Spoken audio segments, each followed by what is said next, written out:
Havoc. News, interviews, and more. We just reek of Huntsville Havoc hockey. It's a new year and a new week with another Reekin Havoc podcast. This is Tim Lambert. Excuse my Godfather voice. In the slot this time, Laura Pitts will talk with another new team member, although the last name will be familiar, left wing Gio Procopio. Another pick of the pack comes courtesy of Coach Stu Steffen. We'll serve up another of Huntsville's greatest hits and get caught up on results and stats. Stay with us. More of the Reekin Havoc podcast is on the way.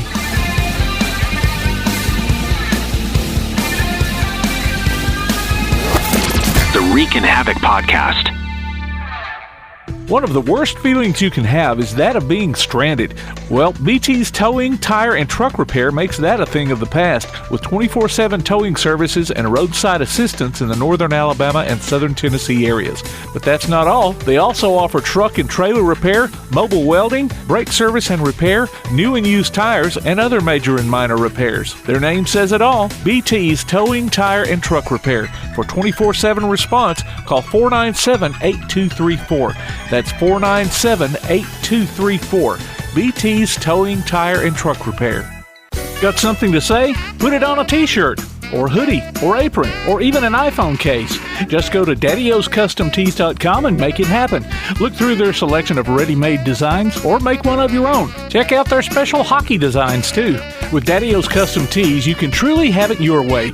Look for Daddy O's Custom Tees on Facebook, follow them on Twitter or Instagram, or go online to daddyoscustomtees.com. That's DADDYOS Custom TEES.com. Daddy O's Custom Tees. They've got your back or front. Let's go in the slot. Welcome back, hockey fans, for another In the Slot chat. This week, we are bringing the little brother on, but we're not talking about Birmingham this time. We're actually talking about Giovanni Procopio, Dom's little brother, who has joined the team this year and is making strides and making such a great path for his own hockey career. And we are super excited to have Gio here to chat with us, tell us his story, and talk a little bit about what his experience so far as a part of the pack has been. So, Gio, welcome to the podcast. We're excited to have you. Yeah, thank you guys so much for having me on. I'm excited to be here. It's been awesome so far. So thank you. Thank you. So, it's your first season with the Havoc. Really your first professional type season in a way. So kind of how would you assess how things are going so far for you personally? Yeah, I've just been really trying to simplify it and taking it one day at a time. If we start from when I first got here in middle to end of September for training camp, that's kind of the same mindset I've been having, is just trying to be a sponge, trying to learn everything, soak it all in, and getting used to how Stu and Ty operate as coaches, getting used to the leadership group with Dom, my brother, and Fish and Cole Reginato, and it's been awesome. It's been a smooth transition. I'm going from college to pro. I'm super grateful for it so far. Obviously, it's each day's a new opportunity, each day's a new challenge, and I've just tried to been having that same mindset moving forward. So it's been great. When you got here for training camp and you came right out of college hockey and pro hockey, while the game is still played the same, there's a lot of things that are different in that. So for you, what did you have to do for yourself to kind of transition into this next phase of what your hockey career could be, knowing that it was at a higher level now than just a collegiate level? Yeah, for sure. At the college level where I played at Aurora University, I played there for 3 years. It was amazing. Had a really good time. It was just, it's way different compared to the pro, like you're saying, because, we'd only play 25, 30 games max if we, keep going into playoffs. So if you go from that schedule, probably a 4 to 5 month duration of your season to now where, we got here in September, we're going to be here hopefully till May. So it's definitely a longer process. It's a grind going from college to pro, but I wouldn't trade it for the world. It's, I love hockey, right? You got to love what you're doing to be in this type of position, to be in this role. So it's definitely been an adjustment, but I've loved every bit of it so far. And kind of like answering your first question, just been taking it day by day and trying to be in the moment as much as I can. So how did you end up down here in Huntsville? That's always one of the questions I like to ask everyone. And so I'm assuming perhaps your brother had a little bit to do with it. Perhaps not. I'm not really wanting to suggest that, but I'm curious on how this kind of happened for you because, we've had a few brothers that have come through and played, but I've never been in the position where we've had a brother who's already playing and then, hey, the other one's getting out of college. Let's go ahead and bring him on. So how did you kind of end up down here in Huntsville? Yeah, I mean, you hit it on the nose. It's, I wouldn't probably be here without Dom playing here and Dom having the experience and the, ultimate fun and positivity he's had, with his first 3 years here. Now this year being his fourth playing with him. Yeah, I've never had the opportunity to play with him, and it just, all the stars kind of aligned, and it just it worked out. And I talked to Stu and Ty, had some really good conversations with them in the spring, going into the summer, and it just became a reality. And kind of going back to what I said, it's a super humbling and grateful experience, and it's been amazing so far. I'm always leaving the rink with a smile on my face, and it's been awesome. So, in all of the time of growing up, playing all those things, I know there's a 3-year age difference between you and your brother, but you guys it never worked out for either of you to be on a team together? Yeah. I mean, it's hard growing up because, when I'm 12 years old and Dom's 15 years old, I'm pretty sure Dom was close to 6 feet when he was 15. And when I was 12 years old, I'm probably 5 feet tall if I'm lucky, 110 pounds. So the physical difference was what really separated it, and obviously the talent thing. It just be kind of it's really hard to play up 3 ages in youth hockey. You have to be a Sidney Crosby type level player or a Connor McDavid to be playing up that much. Unfortunately, me and Don weren't that type of skilled or talented players. So it just we always had in the back of our minds to maybe one day play together, and it didn't work out in junior. It almost became a thing in college, but it worked out to where it created an opportunity in Huntsville, and here we are, and it's been amazing so far. And now what kind of relationship, I guess, do you have now, maybe even a little bit differently with your brother, because he's not off the ice. I mean, on and off the ice, he's still family, but there's a different level of coaching and leadership and different things that happen on the ice. So I'm just curious about how that dynamic works for the two of you.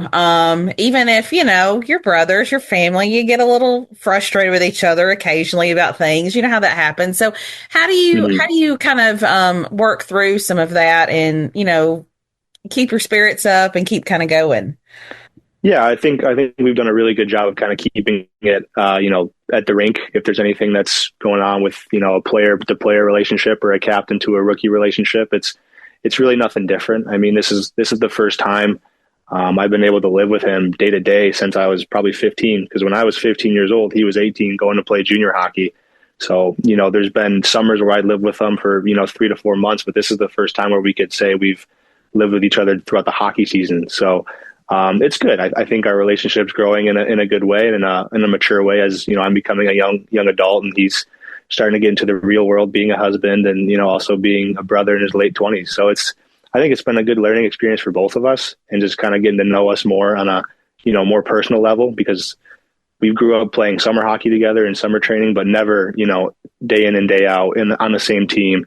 Learning the penalty kill together, learning our systems together, and just being out there together. It's been a surreal experience, something I'll never forget, and something he'll never forget, I hope, as well. So it's been awesome so far. So what so far in this rookie season for you, do you feel like you've learned the most about yourself as a player? Because like you said, you've come out of being a college level player. You're kind of stepping into this elite area. Who knows what your future is going to hold? So what have you learned about yourself so far this season as a player? Maybe even things that have surprised you, or things that you're like, I really need to work a little bit more on these things. Yeah, that's a really good question. I think first, when I heard you asking me that question, first thing that came to mind was just being able to have the consistent work ethic to get better every day. And having the reality check in your mind that, you're not as good as you think you are in some areas, right? You can have a weekend where, let's say, your passes are really good, but that doesn't mean you can't work on it throughout the week. So I would just say all of the above, as far as, always working on my skating, working on my passing, my shooting, having poise on the ice with the puck, being able to be comfortable, making certain plays. And that just comes with time. That just comes with being comfortable and gaining trust with your teammates, gaining trust with your coaches. And I think we're doing a really good job of that as a team. That's not just for me, just for everyone in general, to kind of be comfortable, kind of gain the team chemistry and gain the bond and trust that we have within each other. And that just kind of speaks dividends to the coaching and the culture of this organization with the Havoc. So I was doing a little research, I guess, to some extent on you, looking at some, just trying to get a little bit of background information on you. And I was really impressed. Your coach, when you were in the at the Mudbugs, when you were playing there those seasons, he kept calling you Mr. Consistency in a lot of the interviews that I read about you, saying that you were really effective at pretty much any position that you were put in. And so I'm curious about how you feel that consistency is so important when you're on the ice, when you're playing the game, because like you mentioned a minute ago, just because you're having a good weekend playing and shooting really well doesn't mean the next part of the week you don't really continue working on that stuff. And so I keep hearing that phrase, that Mr. Consistency, over and over when you're talking. So I'm just curious, how have you as a player kind of tried to keep that consistency for yourself? Yeah, well, first off, Jason Soupy Campbell, he was my head coach in Shreveport for 2 years. He taught me a lot about how to be consistent, how to pretty much earn your keep, earn the goals, earn the points, earn the good bounces, earn the wins, earn the championships. So I learned a ton from him. So that's, it's always, I think it's funny when he always calls me Mr. Consistency, because he would never say it in person to my face, but it was pretty funny how, you watch or you read the articles and you watch the interviews and he'd say that. So that's really, I was really appreciative of that. I think that's a huge honor. So, once it comes to consistency, it's just part of being in a routine, being able to stick to your routine through the highs and lows. Whether it's a weekend where we're not having the best outcomes, it's more focusing on the process and the journey of it, and that comes with consistency in your craft, consistency in your routine, and I think that will ultimately pay off in the end. It's just more of trusting and believing in yourself and believing in what you do with your work ethic, and that also comes from the coaches believing in what they do, believing in the work that we put in practice will translate into games. Well, so far this season, you've got 14 points. That's 7 goals. You've been a part of 7 assists for that 14 total. And you're just in your rookie season, and we're really just now getting into the middle stretch of that. So how do you feel? How's that feel about, those goals and those points? Because you're getting on the board, and who knows where you'll be by the end of the season. Yeah, it's been great. It's been great. And, this might sound cliche, but I truly mean it, and I truly live by it. I try not to focus on the points and assists and whatnot. I really just want to be a part of a winning team and a winning culture. And obviously, being a part of Huntsville and seeing Dom here for 4 years now, it's definitely it here. They have the winning culture. They have the winning formula. You just have to believe in it and trust it. And that's where points will come. And, going back to consistency, when you're consistent in practice every day, when you're consistent in your preparation every day, the points, the wins will come. So, at the end of the day, the results will be there, and it's been amazing so far. I'm super blessed to be in the position I'm in, and it's just trying to continue that and just be positive throughout it all. Well, I like to say that we're kind of heading into the middle stretch of the hockey season. We've gotten over the first hump. We're now in the middle of it. Before we know it, it'll be the end, and the playoffs will be here before we know it. So I'm curious, so far, this first set of the season that you've been a part of, what is your perspective on your team? We're leading right now by a few points. Every week is a new challenge, a new game. And I keep seeing you guys pull it off in ways, even when we lose a game, there's still some sort of magic consistency there of drive and working really hard. So this first half of the season, how do you put that into perspective and into your own understanding? Yeah, I think that's another great question. I was talking to Jack Yannick the other day about it, and he said it best. When we come into the room every day, whether it's after a win or a loss or a tough practice or a tough workout, he says the chemistry, the morale, the culture is rare. So I think the best word to use there is from Yannick himself. He said, this is just rare. It's rare company to be around a team that's a great group of guys that wants to work as hard as we do and that want to get better as much as we do. Having said that, it's been a huge learning experience for me, just coming into my first year pro, seeing what it takes to win and seeing what it takes to be consistent in winning and consistent in just being positive. Whether it's, a tough weekend or we have a tough stretch of games coming up, it's more of just, hey, we got this. Like, we know who we are. We know what we've been doing since training camp, trusting each other, trusting the coaches, and go out there and perform. And that's what we've been doing so far. And it's been a true pleasure to be a part of it. Well, over the past weekend, we had a 3-game stretch and we shut Fayetteville out, which was beautiful. It was a wonderful game. And even though we lost the 2 games to Roanoke, they were still, hard fought, really hard played games by you guys. And I'm just kind of curious. I'm always interested in the perspective of athletes in general coming off of a loss, because nobody ever wants to lose the game, but you guys had 2 back-to-back. So how does that drive and that consistency kind of as a team stick together within those 2 games? Like, you lose the first one and then you guys got to get on the road and go to the next one. It also doesn't turn out the way that you guys wanted it to. You get the win on the 3rd one, but how do you keep yourselves together and keep that good mentality in the midst of that adversity that, those 2 games were really hard fought? And I'm pretty sure some of the Havoc fans might say there were some missed opportunities for some good penalties on the other team, but we won't get into what we think about that. Yeah, for sure. And that's another great question. I had a coach for 2 years when I was 17 and 18 years old in Michigan AAA for Oakland Junior Grizzlies. His name's Mike Peruzzi. And one time we lost a game. I think it was to a team we should have beat. And, all the guys were defeated. Our heads were down in the locker room. And he said, guys, we win, but we don't lose. We learn. So anytime we had a game where we're not playing our best, whether the scoreboard shows us winning or the scoreboard shows that we lost, we need to learn. So I've kind of stuck with that throughout my juniors in college and, heading into Huntsville this year. It's more so when there's a game where we lost in the scoreboard, we need to just have learning moments. And I think, the leadership group of Fish and Dom and Reg and obviously, our coaching staff, they do a really good job of focusing on the learning aspect of it. Like, yeah, it's a loss. It's a long season, but we also need to realize that we need to learn from this rather than just, shoving it under the rug. And a huge part of that too is once it comes to losing, but you got to go on the bus, the same night and go back and play them the next night, is having a short-term memory, right? So, we lose a game 3-1 coming back from break. Needs to be that short-term memory and having that learning aspect and learning mentality going into that next game, just so we can perform better. So coming off that 2-game Roanoke stretch recently, what would you say you learned then from that loss, taking your own advice into consideration? Yeah, so one of the main things I learned just from that weekend at Roanoke is just kind of being able to be more confident in myself, being more confident pretty much with our teammates. And that just kind of comes back to the chemistry aspect of it. It was 4 days off, but that's no excuse. It was just more of trusting the game plan and trusting within each other. I don't think we did enough of that. I think the effort was there. I just think there were, a few mistakes that costed us, and they had some mistakes that we couldn't, capitalize on. And that's really what it comes down to.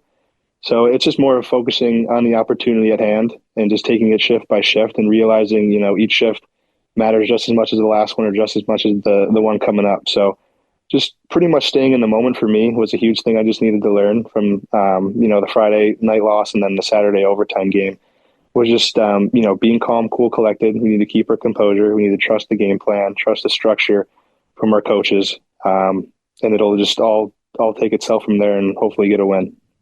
But now you guys have to have some frustration if you go back and you look at some of these games you've lost and you see a missed opportunity for a penalty or something that should have been called, or I don't know, sometimes goals that went in that didn't go in, all these different things. Yeah. How do you, you know what I'm talking about? Like we all do, all of us do. Absolutely. Yeah. How do you just keep your composure though? You can't change it. There's nothing you can do, but man, that does have to have some sort of, spot, like chip on your shoulder a tiny bit, knowing that things could have been different, even though it can't be. Absolutely. And it kind of goes back to what you learn too. With losses, you don't lose, you learn. And you also have to realize that you have to control what you can control. And I think that's the hardest thing to realize in life, but also in hockey, as much as we want calls to go our way, or refs should be making certain calls, when we're playing in away rinks and we're the away team, sometimes we're not going to get the calls we get at home, and that's just the reality of it. It sucks, but it's also just part of the game. And I think our team and our coaches do a really good job of just being able to focus on controlling what we can control. You can watch film and watch the game back and be like, well, that should have been a call, or that should have been a call. But, for me personally, I just think that kind of distracts you from, what we could have done better as a team and what we could have done better with what we can control, if that makes sense. So, yeah, it does. I totally get it from a fan aspect, though. I mean, if I'm on the bench and I see that there should have been a trip, I'll scream, "Hey!" I'll be like, "Hey, what's going on?" But right. at the same time, in my mind, I'm like, "Okay, like you can't change it. Control what you can control, and hopefully we can get a good bounce. The next shift or two, and the refs will call a penalty." But I definitely get it from a fan perspective. It can be annoying and frustrating. Well, something else, I guess it's kind of. Maybe it's been my little irk this season. I've been watching the conversations in the fan groups online and some of the different things. And, we're all quick as fans to fuss and blame. I'm a big football fan. I probably scream more at the television during an Alabama football game at coaches that don't even know who the heck I am than anything. Okay. So I get the fan mentality, but I'm curious, as individually as a player, or even as a team, how do you guys turn off sometimes the negativity that comes even from within your own fan base when you lose, Ed? They're upset about it. I mean, I know that happens and it's a part of it, and I see it throughout all kinds of sports things that I'm invested in. But I often wonder, how much does that really impact you guys? Or are you personally pretty good about, turning that off, because that opinion doesn't really matter that much at the moment? Yeah, I think you just said it spot on. It's, everyone's got their own opinion. And like I said, going back to the refs making calls, I get it from a fan perspective. Like you guys pay your own money to come see us play. You guys, invest in the organization, and you want to see wins. I completely understand. And I think everyone in the locker room and in the coaching and, management, they all understand. So it's just more of us coming together as a team, as an organization, just kind of staying together and growing the chemistry, growing the morale, and realizing, we got to get through this together. Nobody's alone in this. So if, we have let's say we have a loss one night or we have a bad stretch of games, it's just more of coming together and realizing that we're going to be the ones that make it out of it. We're going to be the ones that have to work to get out of it. And just being able to control what we can control. And that's pretty much just our effort and our attitude and how we respond to adversity. And I think we've done a really good job of that so far this season, and trying to block out the noise, as you said, and everything else will follow. Well, I mean, success doesn't come without a little adversity. So I do have to say that, listening to some of these fans chirp online and fuss back and forth about stuff fuels the fire a little bit, if I could say so myself. So I'm curious now what you guys had practice today, coming off of a long stretch of games over the weekend. So how did you reassess practice today? Like, what were the things that kind of went into that where you guys have to move forward as a team? What kind of happened in that process today? You're asking, like, how was the practice? Like, what did we focus on in the practice? Yeah. What did y'all focus on? What kind of was the not only the focus, but the I guess the call to action, maybe even from the coaches and the leadership, kind of moving forward now that we're in the middle stretch? Yeah, I think the main emphasis today was just being able to win our battles in the games. Stu and Ty and our video coach Chris, they emphasize just how we need to win more puck battles on the walls. We need to win, face-offs, whether it's the winger stepping in and helping the center out, or whether it's the center being able to gain possession right off the draw. So just things like that. With the drills today, we just, we always end before games just on a quick battle drill.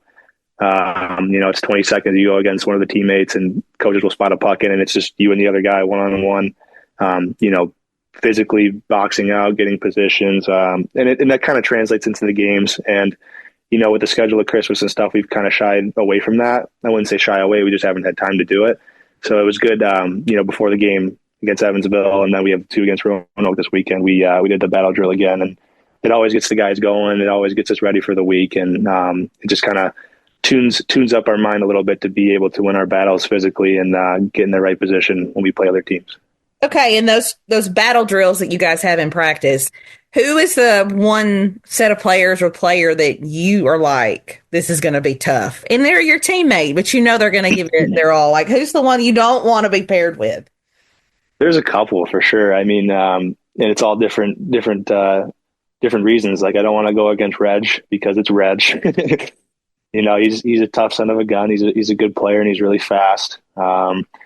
Always hard to go against Buster just because of his size and his reach. He's a very smart player. A guy that's 6 foot like me going against a 6'6" guy, it's very hard. and I'm probably going against Dom too. Dom's he's physical and he's smart with his stick and he's really good positionally. So it's hard to beat him on one-on-one drills like that. So you and your brother though never did one-on-one drills growing up as kids in the backyard or on the ice somewhere? Oh yeah, we did. Okay. Probably too much. Yeah, so and I always got the bad end of it. You always got the bad end of it. Is that what you said? Oh yeah. I mean, maybe that's because you're the little brother. Who knows if that's what, I don't know. Are you taller than him now or is he taller than you? I was trying to think if you've surpassed him in some. No, he's 6'2". I'm 6 feet tall. Okay. He's always been like the bigger kid than me. Kind of like what I said earlier why we couldn't play together growing up. But yeah, we would always, compete, whether it was in basketball in the backyard or, mini sticks in our basement. We would always play one-on-one together. And then whether it was, he got mad at me for playing video games too long, so he started wrestling me. I see a pattern here. Okay. Yeah. So what I'm hearing is it's possible maybe in one of these 20-second battle drills you'd have the gloves and the brother gloves could drop at practice. It might be funny. I don't know. Yeah, he's been trying to teach me a few things once it comes to fighting, and it's nothing like serious, but it's been funny. It's been funny. It's all good stuff. I think we're past the phase of trying to hurt each other just because we were growing up young teen boys or something like that. So it's been good. Well, speaking of fighting, have you always been one in the game? I mean, I know in college they won't let you fight, which is stupid, but have you been one to just throw yourself into the fight, just kind of figure out how to get yourself into the middle of it rather than being the one out there on the ice that just full-fledged drops the gloves and goes full Reggie on somebody? Is that It takes a lot for me to get super angry. So for me to fight, it's kind of, I don't know if it's like a fight or flight thing. It's almost like a last resort option. Like unless someone really, really takes me off or takes the liberties away from myself or my teammates, that's when I'll drop the gloves. But other than that, I like to stir the pot a little bit in the games. If it's, being physical, hitting guys or getting in front of the net and just trying to take away the goalie's eyes or whatever, guys give me cross checks, I'll give it back. Or if there's a scrum, like I think we played Fayetteville a couple weeks ago and Jack got hit pretty bad in the boards. Like we all jumped in as a team, and that's something that we really focus on. Just a we before me mentality, a pack mentality. If something happens and during a game, we all come in and we make sure we protect our guys. So that's something that's really important to me. I'm not going to go out of my way to start a fight, but if something comes up. I mean, if the gloves need to be dropped, you'll drop them. Is what I'm hearing. If the situation is right and I'm very mad and very angry, then yes, yeah. We'll be back with more of the Reekin Havoc podcast. Time now for the Huntsville Havoc Pick of the Pack, a weekly spotlight. Head coach Stuart Steffen. Dylan Stewart there, number 9, was a big part of our team last year, going on the run. Decided this summer he was going to go over to Europe there, tried that out for a couple months and really wanted to come back, and he gave us a call there and we were glad to bring him back. This position that we kind of needed was another centerman, so glad to have him back. He's obviously a really good player here. He's kind of come right in and put the one line together with Larson and Alder, and they've been really good for us. Brings a lot of offense back to our lineup, and he's done a great job since he's been back, just getting right back into the fold here, and he's going to be a big part of our team moving forward here, especially the big part of the offense and the power play and things like that. So excited to have Stewie back and looking forward to him to have a good second half of the season here. The Reekin Havoc podcast will be right back.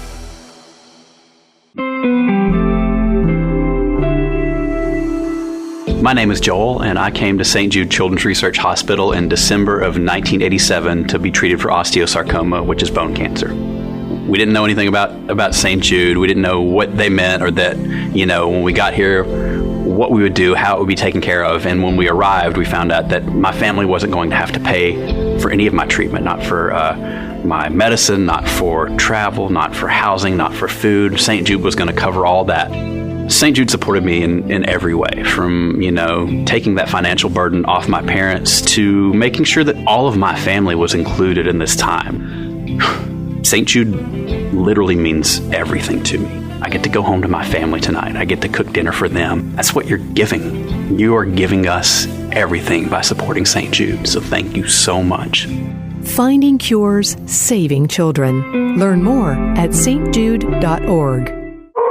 Want to howl with the Havoc this season? Now's your chance from Applebee's Tailgate Talk and the Reekin Havoc podcast. Just go to ReekinHavoc.com and click on Howl with the Havoc to register, and listen to Tailgate Talk on Saturday mornings as we announce the winners of Huntsville Havoc tickets. Howl with the Havoc this season from the Huntsville Havoc, Tailgate Talk, and the Reekin Havoc podcast. Hey, this is Charlie Riff, and you're listening to the Reekin Havoc podcast. How much does the chirping between you guys and the opposite team on the ice, how much does the chirping sometimes lead to some of the fighting? Yeah, it definitely creates fights for sure. I mean, you can go back to a beginning of a game and some guys will start, talking to other guys on our team, and it just kind of escalates throughout the game. And it really depends on the flow of the game. If we're doing really well and the other team's not, sometimes those guys on the other team will try to get under our skin or try to, get us going or annoy us. And it's kind of the same way back. So I think our team does a really good job of that, just kind of trying to stay focused and going back to what we talked about earlier, controlling what we can control and focusing on our team rather than theirs. But there's always a time and a place for it. And sometimes, it needs to happen. And I think Posa did a really good job. I think it was the 21st game in Pensacola. He fought a guy right off the draw after we got scored on. And I thought that helped our team a lot and gave us an energy boost. So sometimes it just happens. It's a natural thing, and chirping is definitely a factor in it. But I think we do a really good job of just kind of staying out of it as much as we can. But if push comes to shove, we're ready to go. I mean, it's like I said, it's the Reggie mentality. We have to take care. I get it. I got you. Okay, yeah, so I'm gonna transition a little bit. I thought, because we're towards the end of our conversation, I wanted to ask some fun questions that we ask a lot of the guys when they come on, but then also some different fan questions too that come through. So one thing that was asked, someone wanted to know kind of how you when your brother got hurt last year during the game and broke his leg, and that was season ender for him, was there ever a moment when that happened to him where you were in the back of your head going, oh crap, this could actually happen to me too? Like, was there ever a moment of kind of a reality of seeing your brother get hurt doing something that he loved that you also do, where you kind of had a setback? Or like, how did you kind of handle that, seeing a hockey injury as bad as it was? I mean, thankfully he's recovered and life is great. But at the time, was there ever like a moment of going, oh, this is a lot? Yeah, I'll never forget that feeling of, seeing that happen. And I was actually at my college house, and my girlfriend was in town. Shelby was in town from Louisiana, and she was getting ready watching the game. I was downstairs with my roommates. I think we were watching football or whatever, or NHL game on.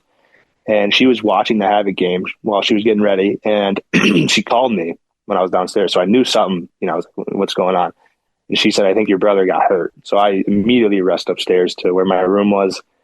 And she showed me the replay. And I'm getting goosebumps talking about it. It was a really tough thing to watch. It was a really tough thing to go through, because like you said, it's not even just thinking like this could happen to me. It's just, is my brother okay?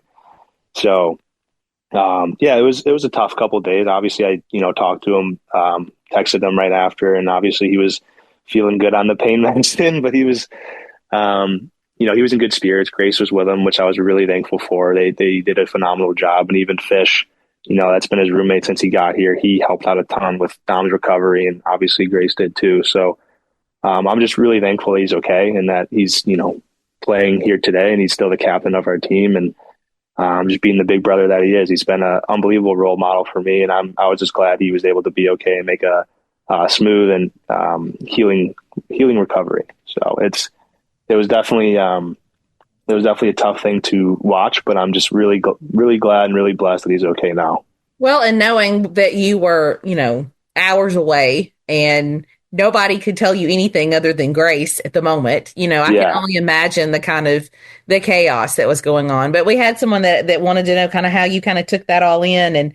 And they also were curious, has it caused you to realize the brevity of what you guys do and that, you could get hurt and those things happen. I mean, I know we don't think about that when we're playing the game, but it happens. And so are you aware more now that those things can happen or what? Yeah. I mean, even before Dom's injury, I've watched the NHL for years growing up. You've seen, the injuries, I'm a big football fan too. You see some of the injuries these guys go through and it's horrible. It's horrifying. Even in basketball, I've watched growing up some guys with leg injuries. It's never a pretty sight. And, unfortunately, like you're saying, it's just the reality of sports. Sometimes you just, you never know what can happen, and that's the beauty of it, but that's also, the scary part of it. So, it's just more of trying to protect yourself as much as you can and being able to be, cognizant of what's going on in the game and your body and listening to your body and, also recovering and getting good treatment and good stretching, and also getting stronger, all those things, and nutrition, all those things help once it comes to your body, and just trying to control what you can control. And, for me, just trying to be in good faith and realizing, kind of what I just said, that it just, you never know what can happen. So. Okay. Do you have any pre-game rituals, things you do before a game? Any superstitions? Any of that? Not like superstitions. It's just more of a routine, kind of what we talked about earlier with consistency. It's just more of getting my stretching in, trying to do some breathing just to calm my body down, some, visualization, some meditation that I've learned from my parents.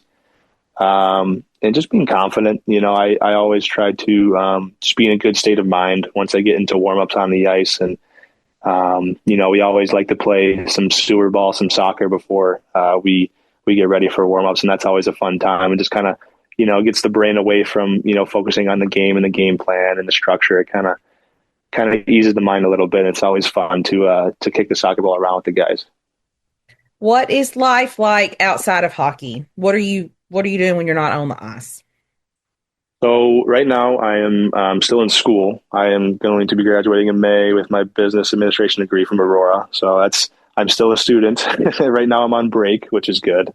Oh man, I'm so glad I don't ever have to go back to school. Yeah. So that's what I do. Once we come back from the rink, usually I'll be doing some school. In the summers, I'm a big golf guy. I love golf. I love watching golf. I love playing golf. I work at Country Club of Detroit back home, and it's an amazing golf course, an amazing group to work with too. My boss is amazing. So, I'm a big sports guy. I'm a huge Detroit Lions fan.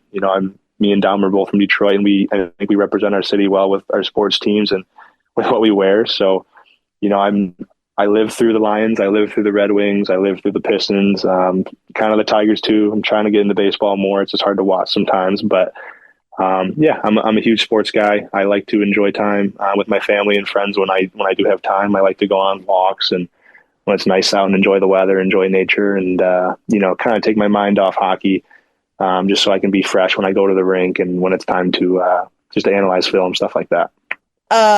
Somebody asked us a question. And I'm not really sure if it's a setup question or not, but they wanted to know. It's definitely a setup question. It's a setup question. So if you want to answer it, you can. Catherine and I both were like, we think this is a setup, but we're going to ask it. Oh boy, whatever. No, I'm nervous. Who is your favorite Detroit Lions player? Is that? Oh yeah, it's definitely a setup. Definitely a setup. Amon-Ra St. Brown. He's a wide receiver. He played at USC. I think this is his 4th year with the Lions. Yeah, he kind of just embodies. It's pretty funny. Dylan Stewart, after a goal I scored a couple weeks ago, he went up to me on the bench. He's like, "You're the Amon-Ra St. Brown of hockey." So that's my favorite player in football. He's just he's worked for everything he's got. He's been underrated his whole life, and he slipped in the draft process. He fell to one of the later rounds. Detroit Lions picked him up, and I'm pretty sure I think he's top 5 in yards right now in the NFL for receiving, for wide receiver. So, and he's one of the Lions' best players, and the Lions are doing really well. So he's my favorite Lions player, whoever asked that question. Okay, so now since he said that to you on the bench, so now we have to have a shirt made, right? The Havoc Power. Oh my goodness! Need to get shirts made that say that. It'd be I'm still trying to get the Reggie Reginato shirt. That's what I want right now. What's the Reggie shirt that you'd want? Oh, well, there's that one like black shirt. It just says, I think it says like Reggie Reginato. You know what I'm saying? Yeah. Like, that's the shirt I want. Hey, I'm just saying it could be a really good opportunity for the Powers to be there. You never know, and stuff. So that's fun. Yeah, you might be onto something. I'll be onto something. So, what are you planning to do with your business administration degree when you get done with it? That's a great question. For me, like kind of talking about myself, I'm a huge sports guy. I just grew up in sports. I grew up analyzing, stats and sports.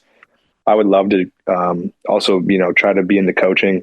I could see myself doing a bunch of different things. Anything with sport management, anything working for a sports organization, whether it's the business side of it or whether it's the coaching or scouting side of it. I could see myself doing all the above. So I'm really not trying to limit myself, but just with a business degree, I think that would help get my foot in the door with, any sport organization or, any business that has a sports side of it. So. Okay, since moving to Huntsville, what's your favorite thing about the area, and do you have a favorite food spot yet? Ooh, I love the mountains and the scenery. I think it's super cool. Just being from Michigan, we did not grow up with mountains at all. So, just being able to look outside your window and you see the mountains, and just sometimes with the skyline when it's rainy out and you just see the gloom of the mountains. I don't know. It's a super surreal feeling. So that's pretty cool. And once it comes to food, I would say one of my favorite places is Melt. I love the sandwiches. Melt in Huntsville downtown. They treat us really well there, and the guys go there a pretty good bit. So it's been good. Their chicken pesto sandwich is out of this world. Nice. Okay, I've never eaten there, so I know that's been on my list of places to go. It's a good lunch spot. The sandwiches are really good, and the fries are always good. They have some good soups too, and oh yeah, for sure, Melt. That's definitely my favorite food place right now. Okay, you have a favorite? Ever have like a piece of gear that you've had over your career that you just loved, and for some reason, and then like it broke and you had to get rid of it, and it was like a really hard parting with that piece of gear? Did you ever have something like that? Not really. I'm trying to think, like maybe, growing up, maybe a stick. I think there was, probably when I was 12, 13 years old, I had this like really cool warrior stick, and I always like felt like it gave me superpowers when I was playing, it was just one of those things where it felt right. So I think when it broke, I was pretty heartbroken. I didn't want to say goodbye to that thing, but yeah, that's probably the only one I can think of off the top of my head. That's funny. Okay. And then finally, you're good at hockey, sport-wise, but you're really terrible at what sport-wise? Like, what is your weakness when it comes to certain sports that you're not that good at? And you're willing to admit you're really bad at it. That is a great question. If you asked Dom this question, he'd be getting mad because he'd be like, he's good at everything. But, man. I grew up playing football with my buddies. I grew up playing basketball with them, obviously hockey. I would say right now probably baseball. I probably couldn't hit a baseball to save my life. I grew up playing baseball, and I love, I like playing it. But once it comes, it's been so long, I probably couldn't hit a baseball right now. So I would say baseball. Well, I mean, you say you're pretty good at golfing, so I mean, they're not. There's no connection. I'm trying to think. Yeah, I get you. It's actually, just hearing other baseball players talk and hearing other, athletes talk, it's probably the hardest thing to do as an athlete is hit a 95-mile-an-hour fastball or even a curveball. I don't know how those guys do it, those professional. So I give a lot of credit to any baseball players out there. Okay, so what should we be watching, binging on TV, listening to? Like, what's the suggestion you've got for listeners right now at this moment? My girlfriend and we watched the Carry On movie, which is on Netflix. That was pretty good. It was good. Yes, I have to agree. It was really good. Yeah, off the top of my head, that's probably the one movie I would say to watch. And I wouldn't say it's, like out of this world, but it was a cool movie. It was kind of out of the box the way they did it. It wasn't like, the conventional movies or the remakes that some of these producers do. So I thought that was a pretty, interesting movie to watch. My favorite show is Stranger Things, and they haven't came out with a new one, but I think they're coming out with one this summer, like the last season, summer 2025. The last season. And we're a big Stranger Things family too, and it's really heartbreaking that it has to end, but does it really have to end? I mean, I know. It's just so much nostalgia and things within that whole series. It just makes me really happy. Yeah, I just love the overall cast of it and just the way the acting is and how they always come up with new storylines. It's definitely my favorite show. I would say that. But yeah, I mean, that's about it. I've listened to a lot of country, a lot of Luke Combs this year, a little bit of Morgan Wallen, starting to get in some older country like Jason Aldean and even Chris Stapleton, guys like that. So yeah, I mean, that's pretty much what I listen to and what I've been watching. Well, when you're not doing hockey, you and some of the guys should travel over to Georgia and see all the different places where Stranger Things was filmed. That'd be a nice little road trip. So how far is that away? Do you know? Oh, it's all over Georgia in various places. You can see some of it in Rome, which we're up in Huntsville. It's probably about 2 hours, maybe. It's about a 2-hour drive, probably. Cool. Great. You and your girlfriend should definitely go and have a day and go look at all those places. You can find the maps. It's really cool. There's lots of stuff in Georgia. So if you're a big Stranger Things fan, I highly recommend you take some time and go see all that fun stuff. Is it are you just available? Anyone can go up and just go see where they've been filming? Is that how that for works? the most part, I think a lot of the downtown area where, because it's like Hawkins, Indiana, right? Yeah. It's in Georgia. So there's a lot of places down in that area. I think the hospital that's in the second season or something, that's actually one of the colleges. I think that's Berry College over there. If you're really up for a drive, I don't know if they've torn it down yet. You'd have to check. But the high school or the middle school where they have the school set at, it's actually the outside of it is being set for demolition. And I don't know when they're going to tear it down. Probably, I don't know that. I just know that it is. But it's a little bit of a hike through Georgia. But if you really want to go and get the full experience, take your hike through Georgia and see it. And you can see Vecna's house too and all that stuff. It's a lot of fun. Wow. Highly recommend you getting in the car and taking a day and driving and seeing all that stuff. Yeah, if I'm ever driving that way with a road trip, I'm definitely going to make a stop and look up where it is. That'd be pretty cool. That'd be pretty cool to see. Well, Gio, thank you so much for stopping by, chatting with us, taking some time after practice to just kind of catch us up and tell us a little bit about your story. We really appreciate that. Yeah, thank you guys so much for having me on. It's an honor, and hopefully see you guys around. And once again, thank you. Yeah, thank you so much. And we're so happy that you are part of the pack. I remember talking to Dom back when we first started, and he was telling a little bit about, he was like, yeah, I got a brother. He might be pretty good at this one day. I remember him talking about that. And so it's really kind of fun to see it kind of come full circle now with you as part of the team. So thanks for taking the time to chat with us. Yeah, no problem. It's been an unbelievable experience so far, and I'm just lucky to be here and pinch myself every day playing with him and being a part of this organization. So thank you so much. Oh, you're welcome. And hockey fans, thank you so much for tuning in to another episode of the Reekin Havoc podcast. We love being able to bring these stories to you every week. And, when we're in a hockey slum and there's no hockey on TV and you've got a long drive you've got to make, pop the podcast in, listen to it. We've got plenty of episodes to keep any kind of road trip going full circle for you. So, as I always say, stay sharp in the slot. Keep reeking of Huntsville Havoc hockey, and we'll talk to you next time. Thanks again.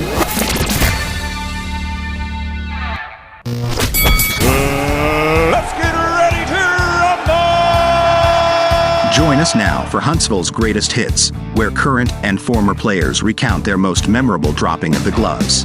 Havoc forward Cole Reginato. In Birmingham, I had a good fight against a big fella. He was going after a couple of our players. And he hurt two guys, kind of dirty shots to the head. And it's kind of the ref's job to keep that stuff out of the game. But two dirty hits, I thought, that went uncaused. So I had a good fight against him. Just said, hey, tired of you running around. Let's see on the answer. And he said, yeah. So we fought, there's enough of that. And there's no more running around.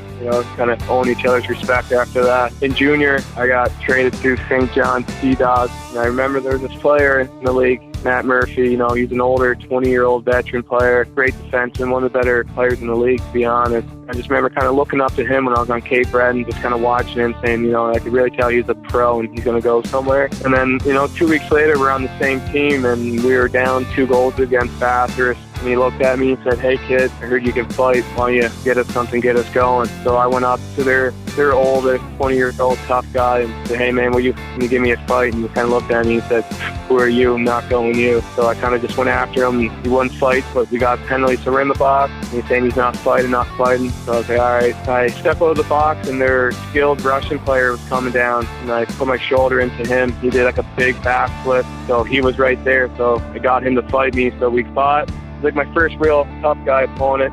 I did more than good. I think I might have won that tilt. And I went back to the bench and all the boys were, it was my first game and I was a young rookie. They were all loving it and tapped me on the back saying, "Thanks, bro. That was awesome." So that was kind of the start of that feeling of doing it for the team and seeing it pay out. Kind of felt nice and those guys appreciating it. And yeah, it just kind of made me feel like home pretty quick. We'll be back with the Reekin Havoc podcast.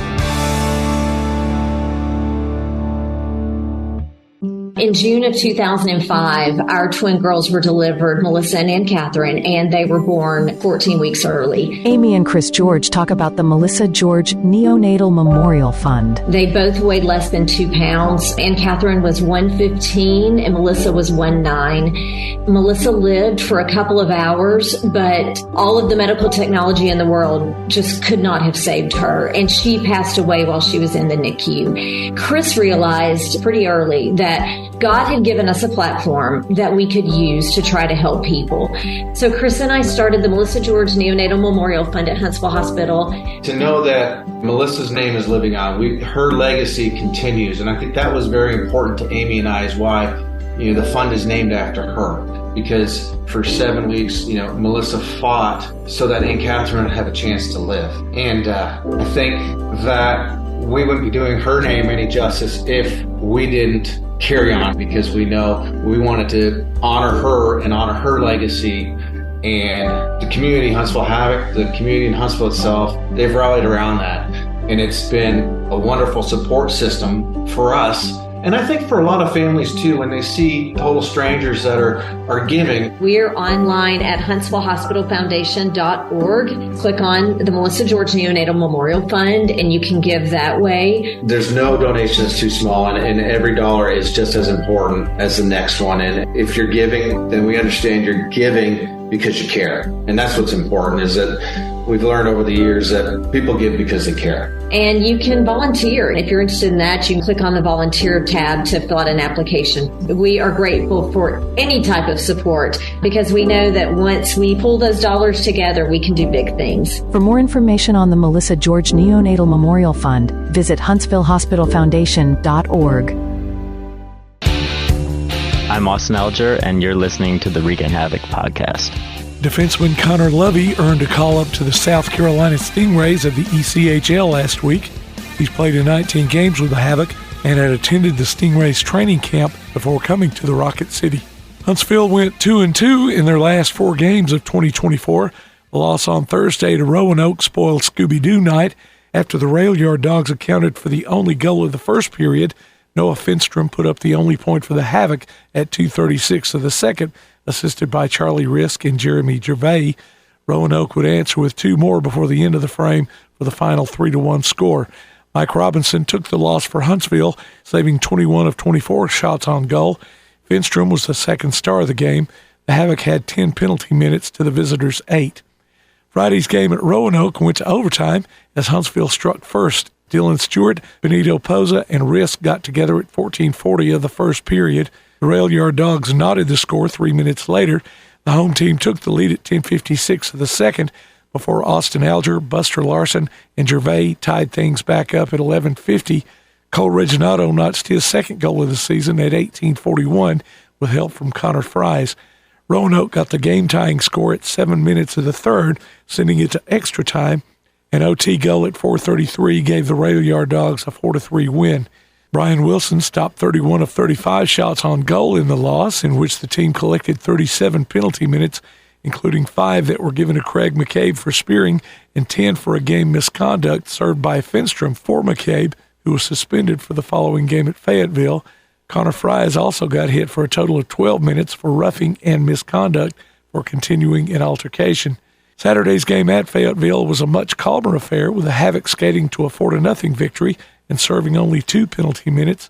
Post opened the scoring 18:56 into the game, assisted by Jack Yannick and Terry Ryder. Yannick got a goal of his own on the power play at 18:43 of the second, with Austin Alger and Larson in on the assist. Robbie Fisher scored twice in the third period, first at 4:39, helped out by Ryder and Risk, then at 17:41 with help from Alger and Dominic Procopio on the empty net shot. Mike Robinson denied all 26 tries by the marksman. Oddly enough, no Huntsville players were among the 3 stars of the game. Funny how that works, huh? The Havoc ended the year on Tuesday with a 5-1 road win at Evansville. Connor Fries netted his 5th goal of the season at 11:02 of the first 20, with the assist going to Finstrom and Ryder. This week's In the Slot guest, Gio Procopio, found the net at 16:48, assisted by Finstrom and Fries. Larson scored at 3:53 of the second period with a hand from Finstrom and Alger on the power play. Yannick and Fisher teamed up at 8:41 on a shorthanded goal. A Thunderbolt score at 10:48 helped them avoid the shutout. Risk found the net at 4:54 of the closing period on the power play with assistance from Larson and Fisher. Mike Robinson was the winning goalie, saving 37 of 38 Evansville attempts. Finstrom, Larson, and Reginato were the 3 stars of the game. Jack Yannick leads the team in points and goals with 27 and 13 respectively, which puts him at the 5th and 4th spots in the league. Buster Larson is the assist leader with 16. Cole Reginato now has 61 penalty minutes to head up that category. Mike Robinson is 2nd in the SPHL in goalie wins and 4th in shutouts. He and Brian Wilson are 4th and 5th in goals against average, while Wilson is 2nd in save percentage and Robinson is 5th. Huntsville still tops the standings with a 3-point lead over Peoria. The Havoc are looking to dish out some payback this Friday and Saturday as they travel back to Roanoke. If you love the Huntsville Havoc, leave us a voicemail with your name, how long you've been a fan, and even some of your favorite players. Call 256-434-RKKN. That's 256-434-7556. The Reekin Havoc Podcast. For those returning from military service, the transition back to civilian life isn't always easy. Retired Marine Gunnery Sergeant Bill Cook talks about still serving veterans. The mission of still serving veterans is to serve and honor veterans and their families by empowering them to build meaningful lives. And we do that through connecting to fulfilling careers, getting the benefits they deserve, or the services that they need. We have never charged anybody anything for our services. A group of business leaders in town felt there was a need to help the seriously wounded make that transition back into civilian life. Employment services, VA benefits, and connections to other community services. That's what we do. If you're a veteran and you need help, please get a hold of us. Go to that website, ssv.org, and you can find out pretty much anything you need to know about still serving veterans. In Huntsville, call 256-883-7035.